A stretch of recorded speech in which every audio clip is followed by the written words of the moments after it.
Okay, so I was wrong. And when I'm wrong, I can be woman enough to admit that. Backlash at Capitol Hill to a new policy banning transgender women from congressional bathrooms. Backlash? Where's the backlash coming from? This comes just weeks after the first transgender member of Congress was elected. Dick Brennan here now with the story. Dick.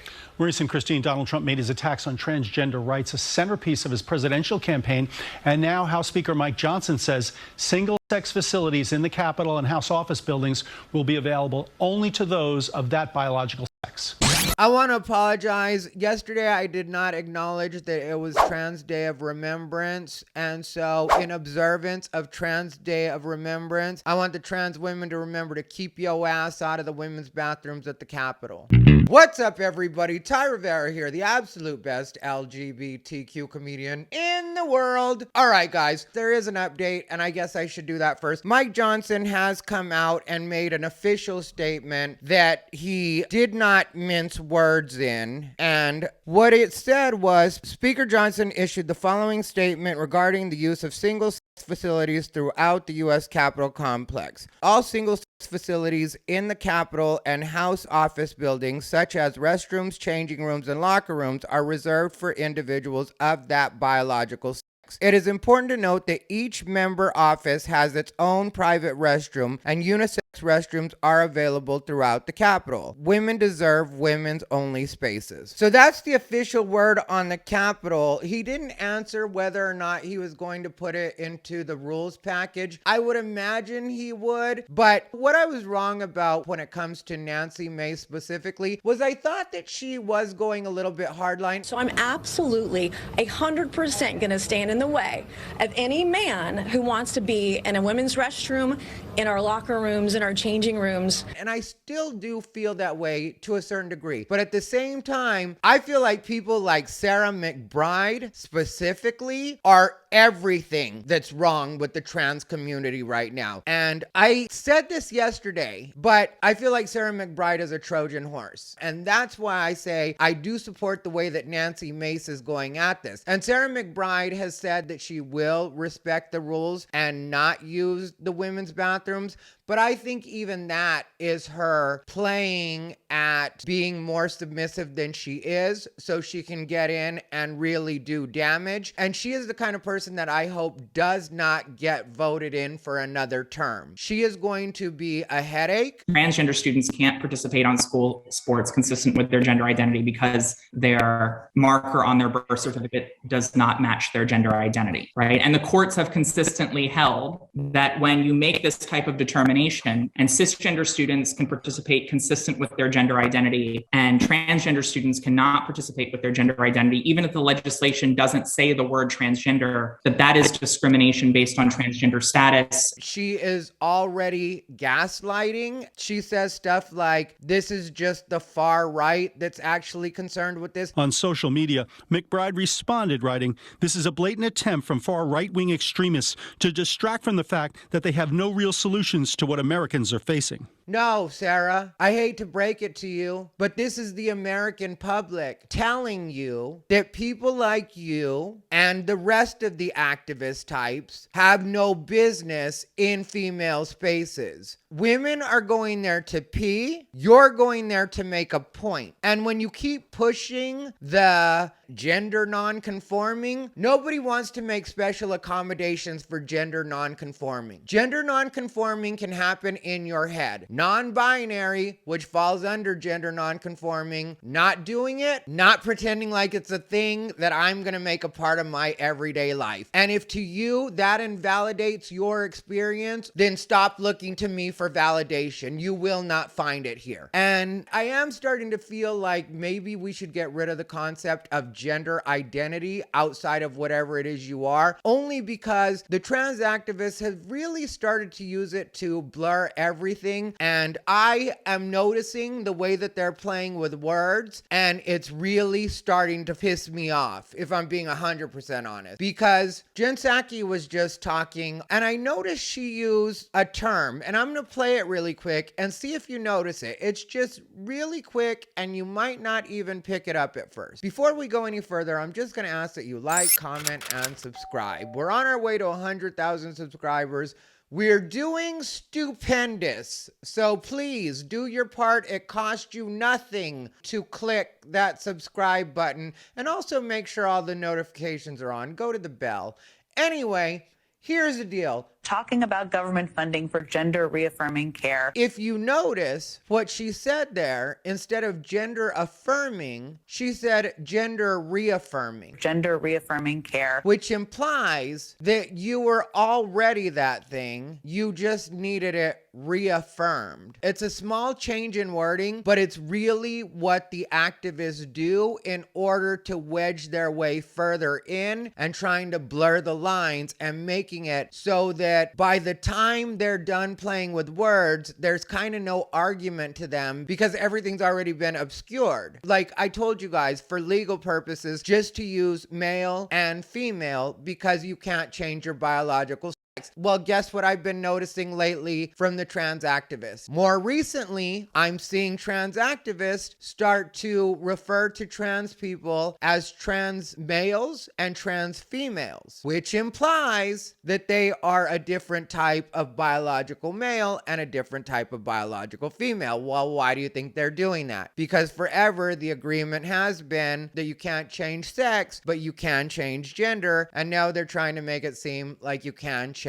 your sex. Or what I'm sure they're going with is they always have been this sex. It just needed to be affirmed through hormones and surgery, which makes no sense. And really quick, for those of you who are going to be like, no, it's always been that way. No, what you're talking about is a trans identifying male was another way of saying a trans woman, because it's a person that was born male and identifies as a woman. So that would be a trans identifying male, because technically they're still male, even though they are a trans woman. Same with trans identifying female, that would be a trans man. But now they're trying to change it to trans female and trans male. Again, trying to gaslight us into believing that things are something other than what they are. And I will repeat, this is not the everyday trans person doing this. These are trans activists. This is what Sarah McBride comes from. Sarah McBride herself worked for the HRC. She was the speaker for the HRC. And I know that probably means nothing to you guys. And a lot of you probably think that I just personally have some sort of problem with the HRC.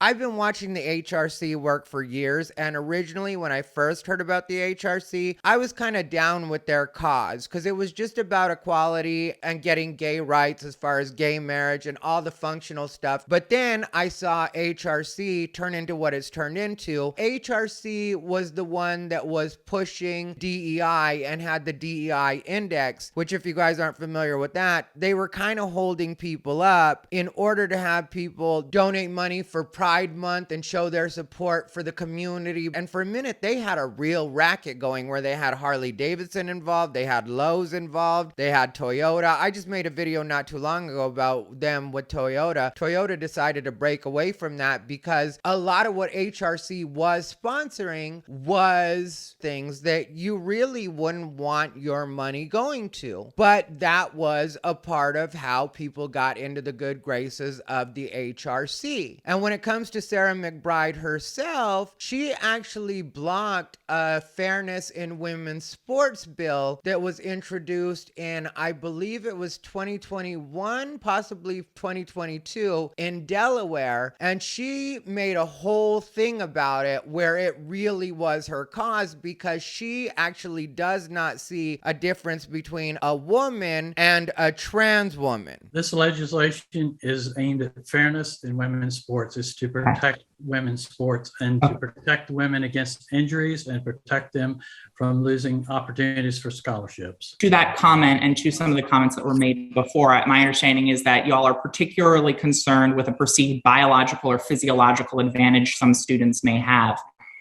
So I'm correct that this legislation does not forbid competition between taller and shorter girls in basketball, correct? So the only difference between students of the same gender identity that this legislation singles out for exclusion is based on a student's sex marker on their original birth certificate, which specifically singles out those who are transgender. So when you come at it that way, I can definitely understand how a person like Nancy Mace, who is trying to protect women, even if she's being a little bit grandstandy about it, but that's kind of what it takes in politics right now. And it is also, we live in a click-based society, so if you want people to pay attention, you do got to get attention on social media. So I understand why she's doing some of the things the way she's doing them, and I guess you do have to use that inflammatory language to a certain degree because everybody's been desensitized, so otherwise you won't get any attention, and it does need to be an all eyes on you type of situation when it comes to dealing with these trans activists, because they'll play dirty behind the scenes. One day I'll talk to you guys about my personal interactions with the LGBTQ community and how dirty they play when they don't like the things you're saying. That's something I have firsthand experience with, and I didn't have enough of a voice or a platform to actually call it out at that time, so they really were able to do a number on me. And it's not from any kind of vindictiveness that I say and do the things that I do, but I do feel like sunlight is the best disinfectant. And so if I can call these things out and make sure that these people don't get over on others the way that they were able to with me, then I feel like that's doing enough of a service. And I would like to still be loyal to my community, because I think the LGBTQ community itself, or the people of the LGBTQ community, are overall good. I just think that the activists that have taken over the movement is where the problem really lies. So if we could get rid of that and completely shut that down, I would be 100% for that. I don't think we need HRC anymore. I don't think we need GLAAD. I don't think we need most of the gay magazines or LGBTQ centric magazines, like online publications, I guess would be a better way to put that. But yeah, she really is a bad seed when it comes to the kinds of things that she wants for this country. And so it gets to a point where I don't care why Nancy Mace is saying or doing the things that she's doing. What she's doing, if she can make Sarah McBride feel uncomfortable enough and we can kind of squeeze that out and show exactly what this person is, I think it will serve the greater good enough that it'll be worth whatever hurt feelings that Crocodile Tears Sarah McBride is going to try to throw out our way. And this may sound like I'm being a little bit diabolical right now. You have to understand, I'm not being dramatic. I really think this person and their ilk, meaning the HRC and the people that come with the Sarah McBride types, are terrible for this country. I don't want to panic anybody, but at the same time, keep your eyes open, because this is where it'll get real hairy with these types of people. These people have an agenda, and it really is to not only erase women, but basically to erase everything that we right now consider to be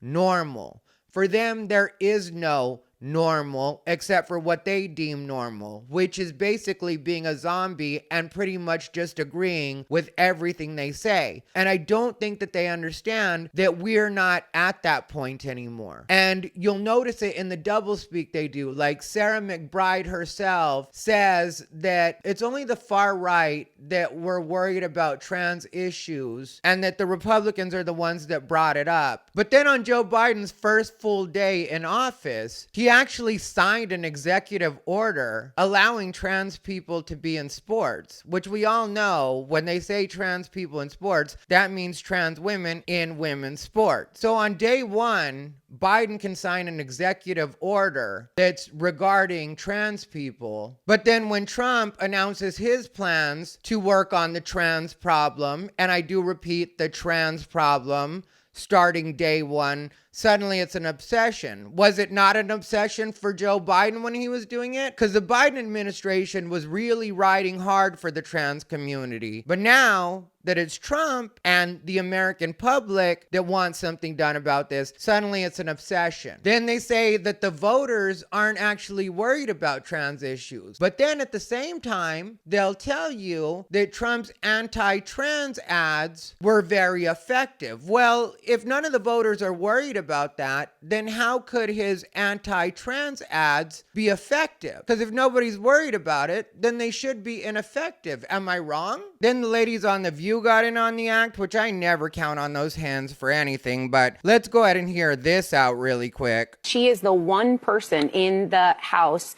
that this will affect. It's for House and their staff. One person. One person. Okay, so you notice she said House and their staff. Well, a fair amount of assistants and staff are trans. And I'd be willing to bet that a fair amount of those are non-binary or gender non-conforming. So I misspoke yesterday when I said it was just one person, because really it's going to be more than that. So that'll make it so all of those don't get to be in the women's bathroom.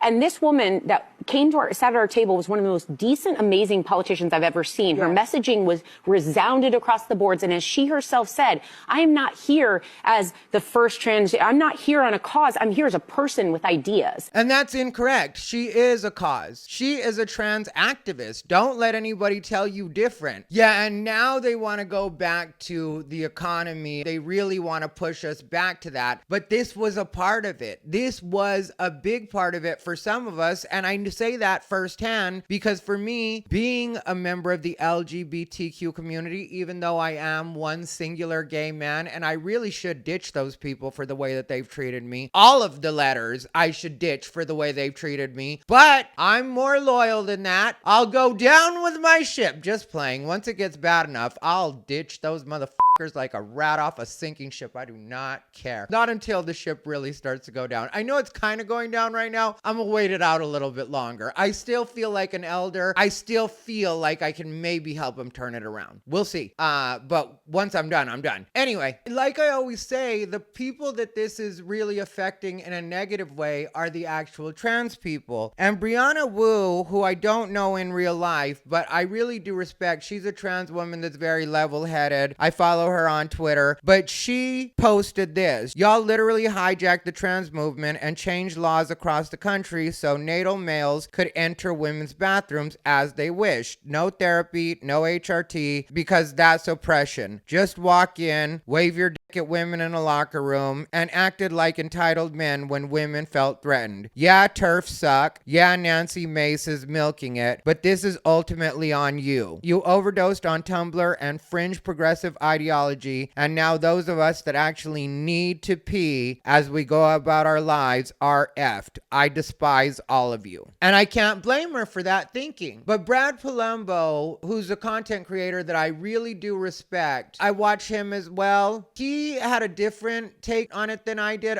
Similar, but a little different. But one thing that we had in common was if you say that people have to go into the bathroom that coincides with their biological sex, that means trans men, even the really passable ones that look like Buck or some of the others, will be entering women's spaces. And that's where I think we as men can do women a solid and just let trans men continue to come into the bathroom with us for the safety of women, or so that women don't have to have that issue. At first I did see it that way, but this law, the only way it works is if people tell or people feel uncomfortable. So if we as men don't make that an issue, then trans men can come into our bathrooms, and men don't notice each other in the bathrooms like that anyway. But I do understand when women say that there is a different threat to their safety, especially when you consider people like the person that I showed yesterday that was making the threats. Right now, people like that are allowed in female-only spaces as far as most laws and policies go. And they do pose a threat to women that trans men just don't pose to us. Because I don't care what trans man you put in a bathroom with me. If that trans man acts squirrely at all, I'll give him a wedgie and a swirly and send him on his way. I'll be like, if you wanted to be king of the jungle, you should have stayed in the women's bathroom. This is my house, little man. Give him the good swirly too. put his head right in that toilet and flush it a couple of times. Have all the friends he came with wondering if he went for a swim in the men's bathroom. Because I will not be playing with any of these people. I will own them. But it's not the same for women. Biological males do pose a different threat to women. And I know that we all have passable friends. And I would still continue to tell my passable friends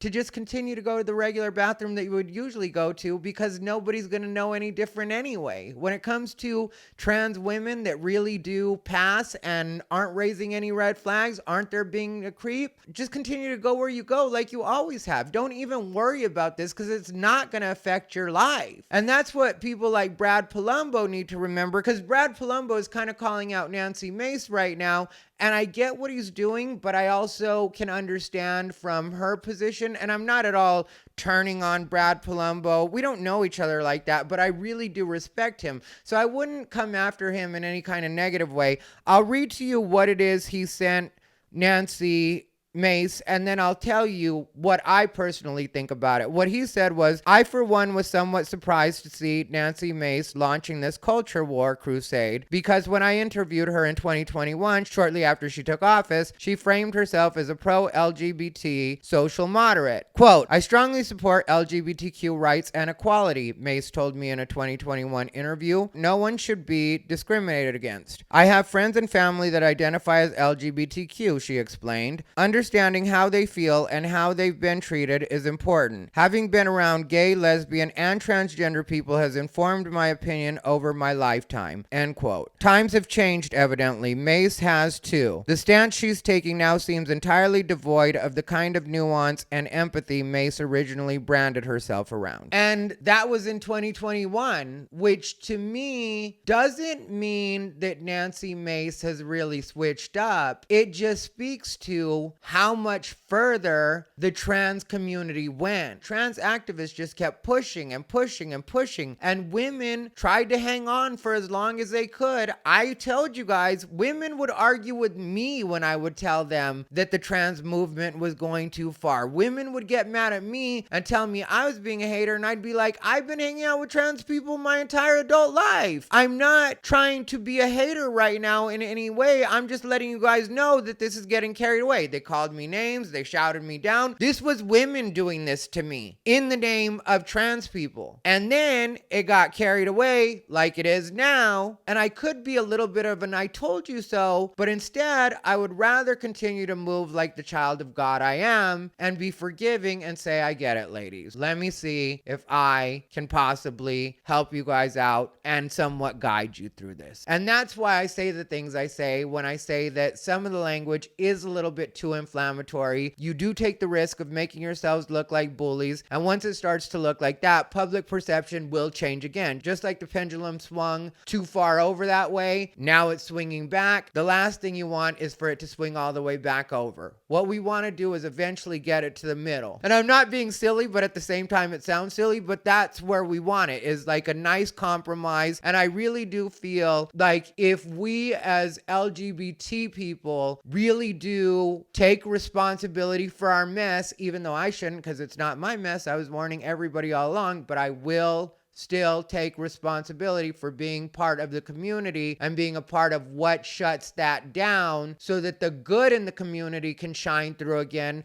The actual trans people, the sane gay people, the sane lesbians, the sane bisexual. Okay, there's not really sane bisexuals. I mean, every bisexual I've ever met is crazy. Does that sound discriminatory? It's not meant to, but you know what? I know I have bisexual followers. I'm sorry. I didn't mean, I'm crazy. I'm old. I'm senile. Where am I? What year is this? What are we talking about? Anyway, but I think that honestly, if for right now, we just fully support the women as much as we can, and the sane people that really are trying to get this trans madness to stop, I feel like eventually everything will come back around once everything settles and people do see more of the Brianna Woos, more of the Blair Whites, more of the Buck Angels, because there are way more Jessica Gill, there are way more Marcus Deeb, there are way more good LGBT, the T included, LGBT people than there are the crazy activists that you're seeing. The crazy activists are just louder, and they've been speaking for us forever. And so even though some of us may seem like outliers, we really are the majority. So I feel like for right now, it's our job, Brad Palumbo included, to really kind of support it. And yeah, continue to ask questions and continue to voice your concerns. And I would never tell anybody how to speak or how to handle themselves. But just for the most part, I feel like it is our job to kind of support and guide this, because it needs to stop. And it's going to take a very firm hand in order to stop it, because these activists will not stop trying to push. And the language that the media uses, anti-LGBT and backlash. And it's like, where's backlash at? And what's anti-LGBT about this? Because it's only the trans activists that are really being affected by this right now. I don't know a single person in real life that isn't supportive of this. And when it comes to the bathrooms, just to wrap that up, there have been instances where people were trans or posing as trans, or however you would want to put that, autogynephiles possibly, but have been doing creep things like SA or peeping Tom type stuff. But it's like I say with a lot of this stuff, like, how many times does this stuff have to happen in order for it to be valid? At what point can you say, yeah, this is an actual risk for some people, and our laws are making it so women are even more vulnerable than they would be in regular life? Because as men, we don't deal with the same statistics when it comes to SA and R word that women do. It's just not a thing for us. So it's very easy for us to say, oh, you're being crazy. Oh, you're overreacting. It's the fact that there is the opportunity for that to happen, and the volume of opportunity that these kinds of things allow, when it really has turned into a free-for-all where absolutely anybody is allowed into women's spaces as long as they identify as trans, non-binary, gender non-conforming. And when Sarah McBride says things like these anti-trans laws are solutions in search of a problem. And I agree with Republican governors who, when presented with the spate of anti-LGBTQ bills passed in state legislatures across the country, said these are solutions in search of a problem. No, the problem's actually there. And she says that like it's a recent quote. That's something people were saying in 2021, 2022, before we had the volume that we've had. There have been enough women losing opportunities, scholarships, medals. There was just the whole thing about the 900 medals, I think it was, that women lost to trans athletes. That's a very real thing. These are actual women's lives that are being affected. These are things that they've trained for their entire lives, and now they don't even get to reap the rewards because some trans woman swooped in and took it. Scholarships. Peyton McNabb, who I mentioned in my story the other day, who is now dealing with the effects of a long-term concussion because there was a male playing on the other team. The women that were supposed to play San Jose State that have chosen not to play because they would have to play a genetic male. How many times does this have to happen for it to be valid as far as the activists go? At what point does it stop being bullying people and we realize that the people you keep telling us that we're bullying are actually bullying women? It's even gone down to, I think 8th grade was one of the stories that I covered. It was 8th graders, I think, and they were choosing not to play because there was a biological male on one of the other teams. I'll put a link to it, but I'm like, how many times do these things have to happen for us to take it seriously? And so that's why